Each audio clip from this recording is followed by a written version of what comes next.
So guys, আজকে আমি তোমাদেরকে এমন একটা বিরিয়ানি রিভিউ দেবো যেটা এর আগে কখনো দেওয়া হয়নি।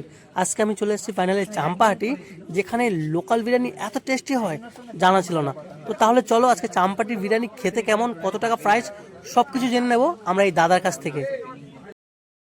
রাইস গুলো দেখো কিরকম ঝরে ঝরে পড়বে, ঝরে ঝরে ঝরে ঝরে পড়বে। আচ্ছা, কেউ যদি পার্সেল নিয়ে যায় তো এখান থেকে পার্সেলের জন্য কি এক্সট্রা চার্জেস আছে? না না, কোনো চার্জেস নেই, পুরো ফ্রি। আচ্ছা, পুজোর সময় কিরকম কি থাকে, অফার টফার কিছু থাকে না? পুজোর সময় দাম বাড়ে? না, কিছুই দাম বাড়ে না, একই দাম থাকে। ওখানে তো অফার থাকে পুজোর টাইমে, কারণ দুটো দুটো বিরিয়ানির সাথে একটা বিরিয়ানি ফ্রি থাকে। ও, তাহলে তো খুবই ভালো। আচ্ছা, ওটা শুধু পুজোতেই থাকে, মানে এই অফারটা পুজোতেই থাকে, তাই? পুজোতে থাকে মানে ঠিক নেই, যে কোনো অকেশনেই থাকে এটা, শুধু পুজোতে না।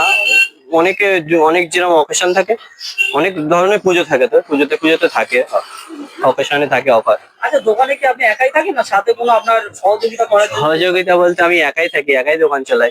সন্ধ্যাবেলা করে আর পারি না, সন্ধ্যাবেলা কাস্টমারের ভিড় লাগে, চাপ চাপ হয়, সেই জন্য আমার মা আসে। সো গাইস, তোমরা দেখে নিলে খুব সস্তায় ভালো মানের বিরিয়ানি এখানে পাওয়া যায়। যদি তোমরা বিরিয়ানি খেতে চাও তাহলে চাম্পাটি প্ল্যাটফর্মে চলে আসবে। চাম্পাটি প্ল্যাটফর্মে 1 নম্বর থেকে বাইরে বের হয়ে ডি আদার্স বিরিয়ানির দোকান বললে যে কেউ দেখিয়ে দেবে। আর অবশ্যই নতুন হলে চ্যানেলটা সাবস্ক্রাইব, লাইক শেয়ার করতে ভুলবে না। আর ভিডিওটা কেমন লাগলো অবশ্যই জানাবে।